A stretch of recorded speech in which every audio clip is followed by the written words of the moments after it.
경제 관련 용어나 개념에 대한 궁금증을 풀어보는 시간 보클래스. 안녕하세요. 저는 고민지 조사역입니다. 안녕하세요. 설범영 과장입니다.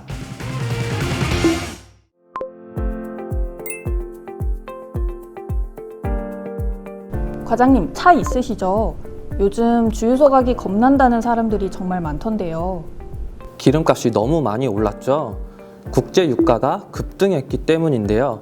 지난해 초만 해도 배럴당 40달러대였던 원유 가격이 최근에는 120달러 수준까지 올랐으니까요. 경제뉴스에서도 연일 국제유가에 대한 기사들이 넘쳐나고 있는데요. 그래서 오늘은 국제유가에 대해 자세히 알아보는 시간을 가져볼까 합니다. 그럼 과장님, 우선 국제유가의 개념부터 짚고 넘어갈까요? 네, 국제 유가란 국제 석유 시장에서 거래되는 석유의 가격을 말합니다.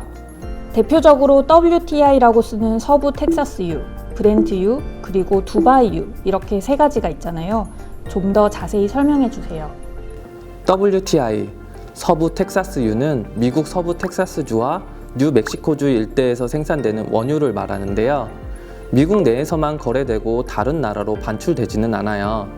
그럼에도 불구하고 WTI는 세계 3대 유종 가운데 국제 유가를 결정하는 가격 지표로 활용되는데요. 세계 최대의 선물 거래소인 뉴욕 상품 거래소에 상장된 핵심 유종이기 때문이에요.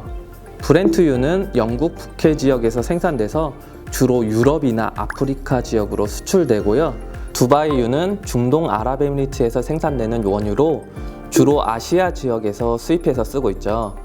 우리나라에 수입되는 원유도 약 80%가 이 두바이유이고 WTI나 브렌트유가 주로 선물 거래로 이루어지는 것과 달리 중동권과 싱가포르에서 현물로 거래되는 것이 특징입니다.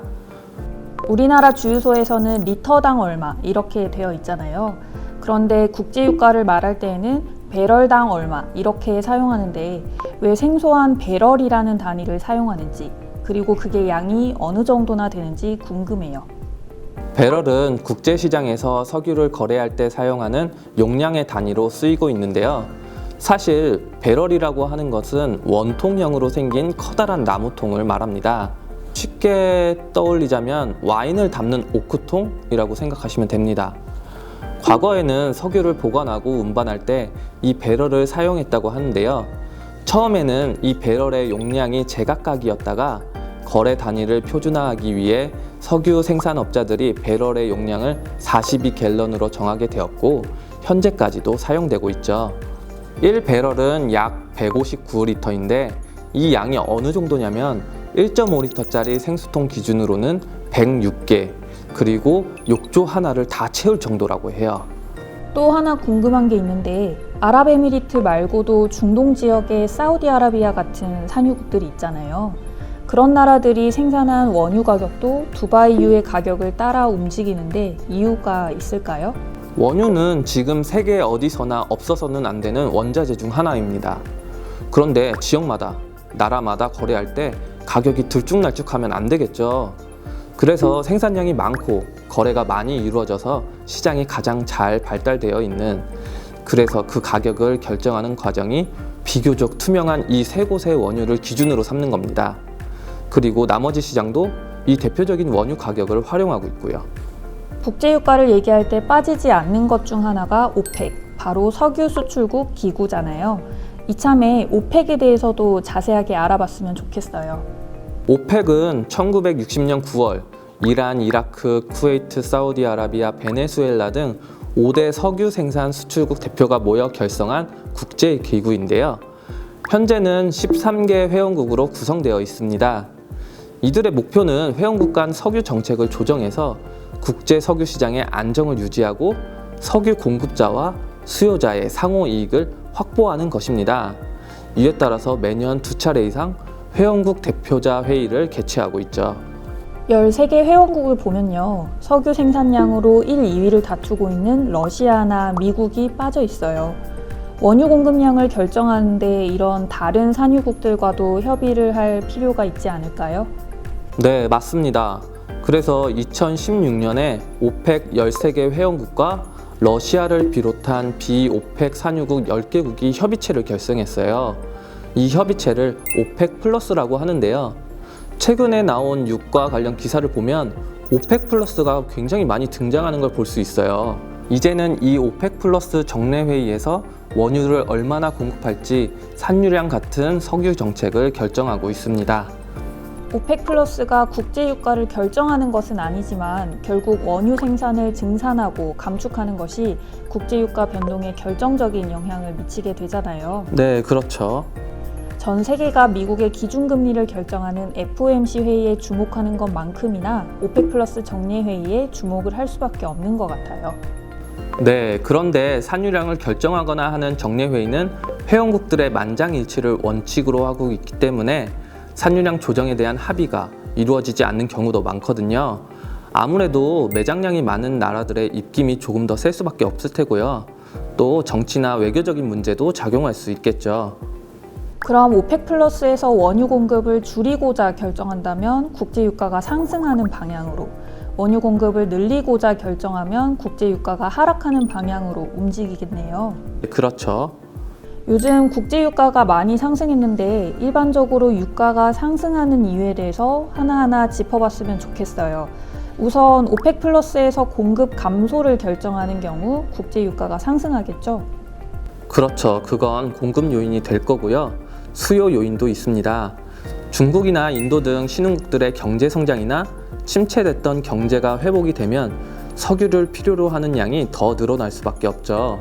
이렇게 수요가 증가하는 경우, 즉 석유를 필요로 하는 곳이 많아지거나 더 많은 양을 필요로 하는 경우 국제 유가가 상승할 수 있겠죠. 작년부터 세계 경제가 코로나19 이후 경기 회복 국면으로 들어서면서 수요 측면에서 국제 유가를 상승시키는 방향으로 작용했을 수 있겠네요.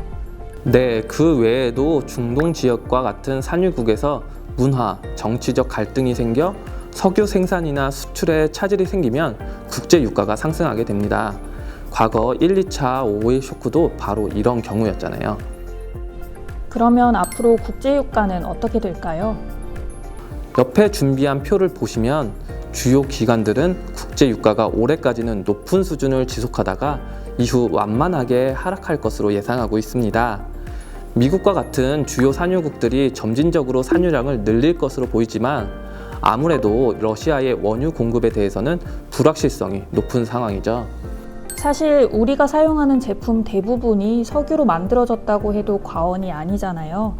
그러다 보니 유가가 상승하면 휘발유, 경유 등 석유류뿐만 아니라 전반적인 물가를 올리는 데 영향을 줄 것 같아요.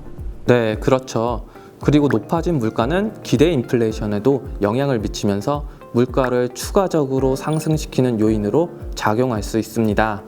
올해 4월 미국의 기대 인플레이션은 5.4%, 유로 지역은 올해 1, 4분기에 8.2%로 모두 2008년 이후 최고치를 기록했습니다. 이렇게 미국과 유럽의 기대 인플레이션이 높아진 것에 유가 상승이 영향을 주었다고 말하기도 하는데요. 유가가 기대 인플레이션에 영향을 미친다고 할 수 있나요? 기존 연구도 그렇고 한국은행이 발간한 국제경제 리뷰에서 분석한 결과에서도 국제 유가가 미국과 유로 지역 모두에서 기대 인플레이션에 영향을 미치는 것으로 나타났습니다. 또한 기대 인플레이션이 유가 충격에 대해 반응하는 정도는요, 유가 수준이 높을수록 또 유가 상승 충격이 지속적일수록 커지는 것으로 나타났습니다. 소비자 동향 조사 결과에서 우리나라도 지난 4월 기대 인플레이션율이 3%를 돌파한 3.1%를 기록한 데 이어 5월에는 3.3%를 기록했어요. 그리고 향후 1년간 소비자 물가 상승에 영향을 미칠 주요 품목으로 석유류 제품이라고 응답한 비중이 70.8%로 가장 높았는데요. 일반 국민들이 생각하는 앞으로의 물가에 국제 유가가 많은 영향을 주고 있다고 유추해 볼 수 있을 것 같습니다. 오늘은 국제 유가에 대해서 조금 더 깊게 알아봤는데요. 보클래스는 다음 시간에도 경제를 이해하는 데 도움이 되는 경제 용어와 개념을 가지고 다시 찾아오겠습니다. 시청해 주셔서 감사합니다.